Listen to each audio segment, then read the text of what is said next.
Are African women just super submissive and wanting to wait on a man hand and foot, waiting for you to come home so they can just cook and clean? Well, in this video, I'm going to actually break it down as someone who is residing in Africa. Hey, Jason here. If you've been watching the channel, you've been seeing me as I started my expat journey over 9 years ago. And I've been in Central, South America, and now I am in the continent of Africa, in the country of Zambia, to be exact, in the city of Lusaka. And so one of the things that I've been seeing on the internet a lot going on is Black American women are not submissive enough. If you're a man and you want a good woman to marry, you need to go overseas. Now, I do promote going overseas to find someone you love if you want to, because some people just do not want to be in the country of the United States anymore. And I'm one of those people included.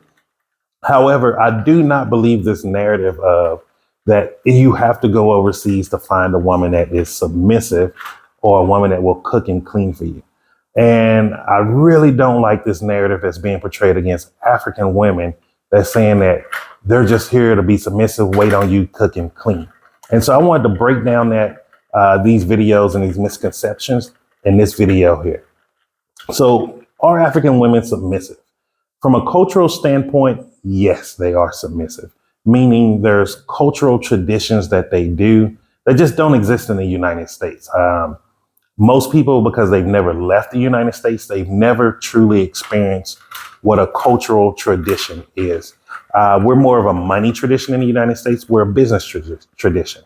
That's why the United States is one of the easiest countries to make money in, but it's one of the hardest countries to actually have a lasting, loving relationship in. Like, really think about it. There's a give and take for everything that we do in this world. And one of those takes that we're taken away from being more of a business-minded culture is tradition, and family is not the biggest and most important thing to us. And so if you're someone that's looking for a relationship, those things are going to matter more than some more of the business things. However, that does not mean just going overseas is going to get you this traditional woman who just wants to be in the house cooking and cleaning all day.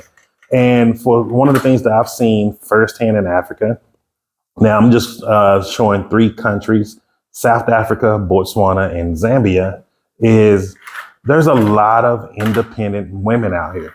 Now, I know this whole term now, modern women. I don't see nothing wrong with a modern woman. Like, we live in the year 2024. I want a woman that wants to have dreams, ambitions, goals, that wants to achieve things of her own. And if that's something that's dealing with a business, monetary goals, and I'm one of those people that's 100% supportive of it. I strongly believe as a man, if you truly want to capture wealth in this world, if you have a woman that is business mindset, she will lead you there and guide you there. And what I mean by leading and guiding you there is there's supports that you need in the back that people don't talk about. We all talk about the Bill Gates, the Jeff Bezos and all of them, but you don't hear about how their wives were holding them down when they didn't have the time to just go out there and grind at 9 to 5. And I see a lot of this in Africa. There are a lot of women who are working, who are pursuing their careers, who are pursuing their dreams. So if you're a single guy, don't come here thinking you're just going to find a woman to sit in the house all day and cook and clean and wait on you. Like, yeah, maybe if you go to a village. I haven't been out to the villages here yet, so I can't speak about that life. But if you're in one of the modern cities, man, it's no different than any other modern city in the world. Like, Lusaka is the capital city here. It's no different than any other capital city that I have been to in the world. And I mean that. You have people out here hustling. You have people out here grinding. And here's something that is funny about capital cities. No matter where you go in the world, every capital city, there's this one saying: this such and such city is not for love, it's for business. Everywhere you go, if you go to Joburg, people tell you Joburg ain't for love, it's for business. Habaroni ain't for love, it's for business. Chicago ain't for love, it's for business. Austin, Texas isn't for love, it's for business. So if you go to Seoul, South Korea, it's not for love, it's for business. Like, when you're depending on the area that you're going in, it's going to really depend on the mindset of the woman that you may interact with.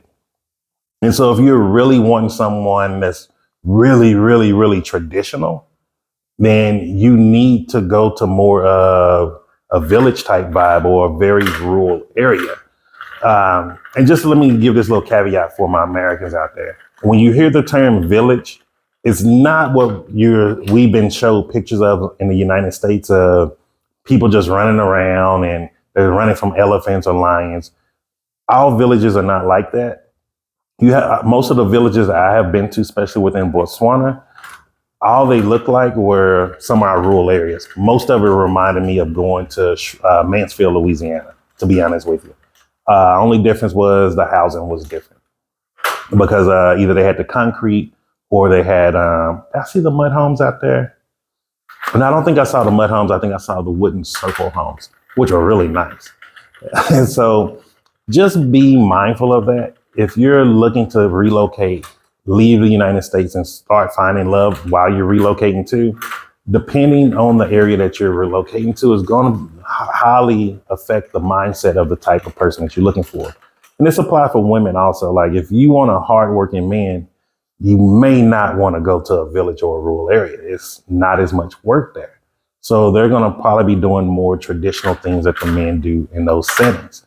And if you go to the city, you're going to probably find the more hardworking businessmen. Nothing's different about it, guys. Like, just remember this, like we live on the same planet. We live on the planet Earth. We're all Earthlings at the end of the day.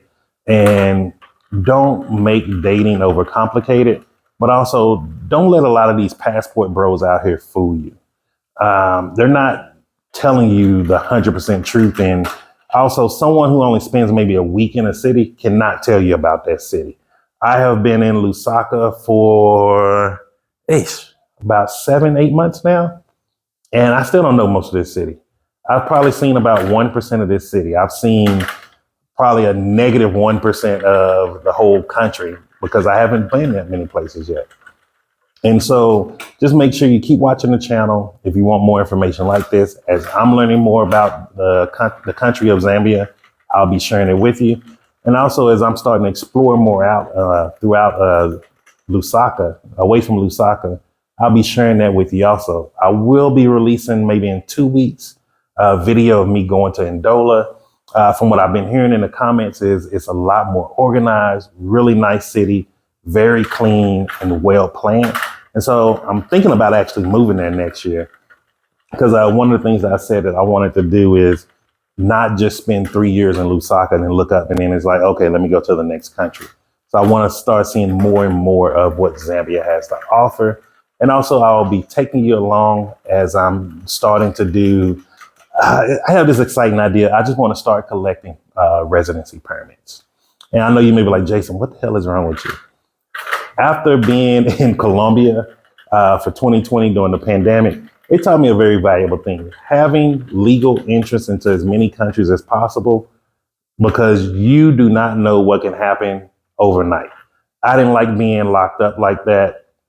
It took me back to the mindset of being in the military, which also took me back to the mindset of being a child, seeing my uncles and stuff in prison. I like my freedom. I like to travel. And so I want to be able to have access to as many countries as possible. And I'm going to take you along that journey also. And so if you have any questions or comments, just make sure you leave them down below and I'll get back to you. And most importantly, just remember this. I'm Jason and success is single. Man, there's a little mosquito that's getting on my nerves. Success is simple once you know how.